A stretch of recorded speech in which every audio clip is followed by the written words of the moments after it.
आप कहना चाह रहे हैं कि जिस लड़की की तस्वीर मैंने बना के दी वो लड़की? हाँ भाई, वही लड़की तुम्हारी असली बीवी, जो प्लेन क्रैश में मर गई थी लेकिन अब जिंदा होकर वापस लौट आई है। हाँ। क्यों आई है जानते हो? हम जैसे शरीफ लोगों की मदद करने के लिए ऊपर वाले ने उसे भेज दिया। जाओ मिल लो।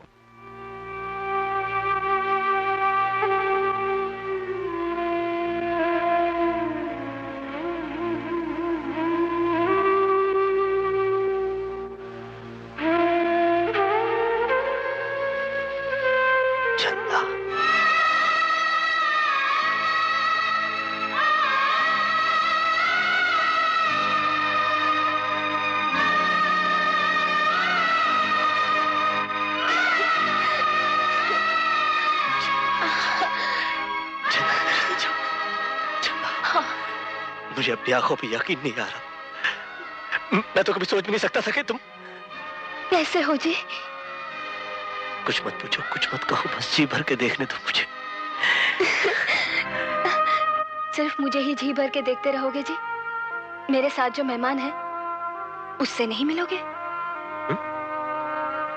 कौन आया तुम्हारे साथ? आया नहीं, आने वाला है। अभी तो यहाँ आराम कर रहा है। क्या क्या मतलब कि मैं? अरे भाई, इतनी लंबी जुदाई के बाद मिलने का मजा ही कुछ और है। और फिर अगर मरी हुई बीवी वापस जिंदा मिल जाए तो खुशी का ठिकाना नहीं रहता। और डैडी, ये तो सोने पे सुहागा है कि जब वो मरी हुई बीवी आकर ये खुशखबरी दे कि वो माँ बनने वाली है। सूरज, तुम्हारे लिए तो आज बड़ा खुशी का दिन है और उम्मीद करता हूँ कि इस खुशी के मौके पर तुम हमारा दिल नहीं तोड़ोगे। सूरज, घबराओ नहीं सूरज, हमें तुमसे ज्यादा कुछ नहीं, एक पता चाहिए। किसका पता? आशा का पता। मुझे नहीं मालूम। हाँ, मुझे मालूम था कि तुम यही जवाब दोगे कि मुझे नहीं मालूम। लेकिन बखुरदार, मालूम कराने के हमारे पास कितने तरीके हैं ये तुम्हें नहीं मालूम। मालूम पड़ जाएगा। हाँ, मैं तुम्हारी जिंदगी बना दूंगा। गोगा, मत मारो! मत मारो उन्हें! छोड़ दो! सुंदर बेटी जी, क्या कर रहे हो? अरे हम लोग शरीफ आदमी हैं, इस तरह मारामारी करना हमारा काम नहीं है। और डैड, ये हराम ज्यादा आशा के बारे में कुछ बताने को तैयार ही नहीं होता। बताएगा बेटे, जरूर बताएगा।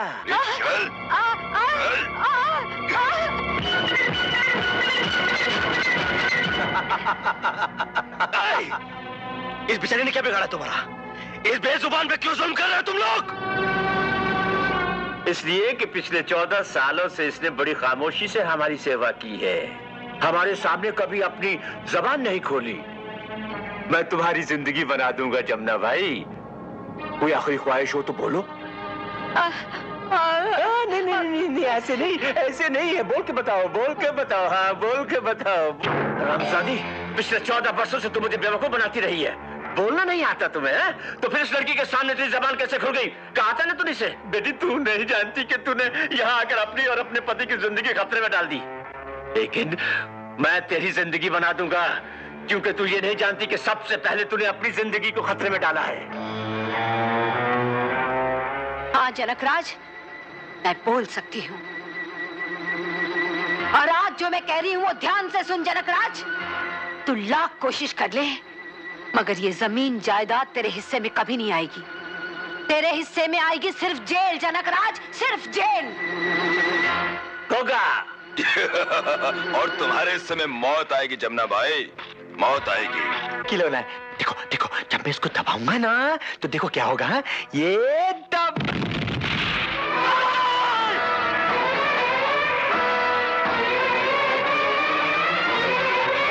14 साल में पहली मर्तबा बेचारी बोली और हमेशा के लिए खामोश हो गई है। बेचारी। अरे सूरज, क्यों जिद करके मुसीबत में डाल रहे हो अपने आप को यार? जल्दी से आशा का पता बता दो। कमीनो, अगर तुम लोगों ने मुझे जान से भी मार दिया ना, तो भी मैं तुम्हें आशा के बारे में कुछ नहीं बताऊंगा। अरे तुम समझते क्यों नहीं? तुम तो बिल्कुल कवारों की तरह बातें कर रहे हो। अरे भाई, तुम शादीशुदा हो, तुम्हें अपनी जिंदगी से प्यार नहीं, अपनी बीवी की जिंदगी से तो प्यार होगा। और फिर ये मत भूलो कि उसके पेट में तुम्हारा होने वाला बच्चा पल रहा है। खामखा तुम दोनों की जान क्यों लेना चाहते हो?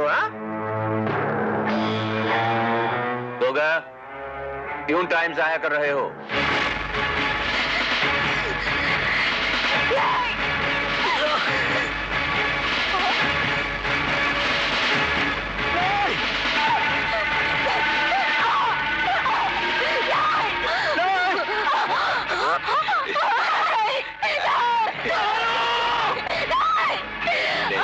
रोना नहीं, ऐसी हालत में माँ का रोना बच्चे की सेहत के लिए अच्छा नहीं होता।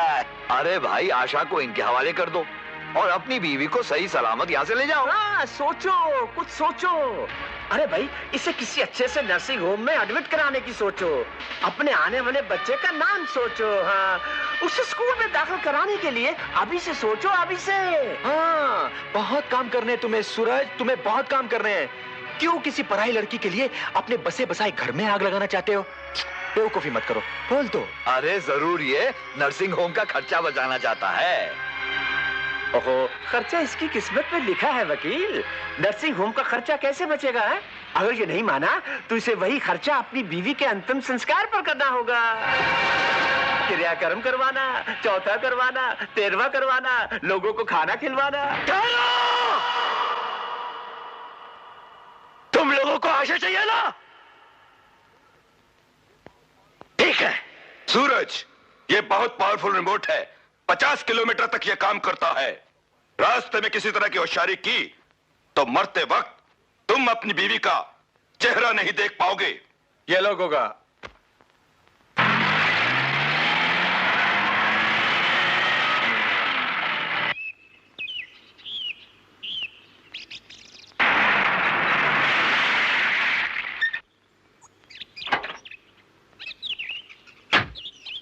आशा,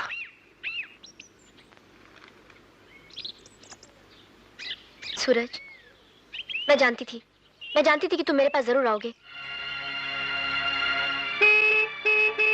सूरज। आशा, वक्त बहुत कम है मेरे पास।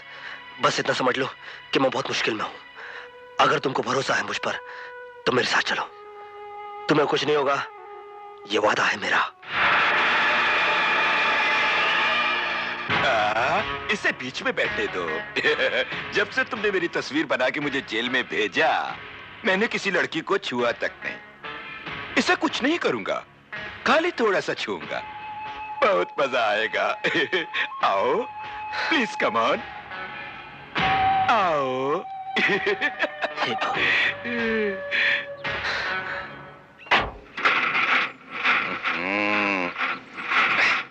ओहो सूरज, जरा धक्का दो ना, नहीं तो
देखो आशा, सूरज ने तुम्हारी जान बचाने के लिए अपनी गर्भवती बीवी को हमारे पास गिरवी रखा है।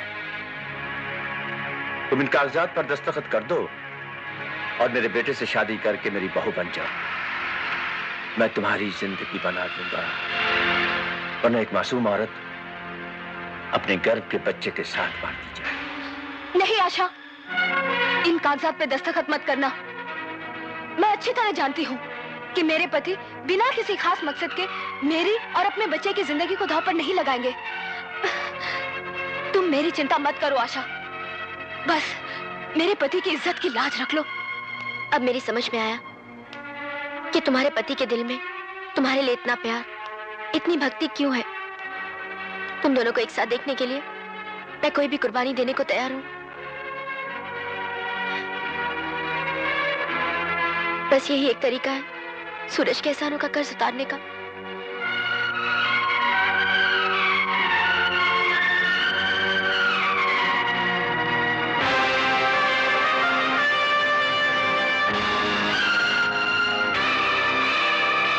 लाइए वो कागजात, मैं दस्तखत करूंगी।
खुशी का दिन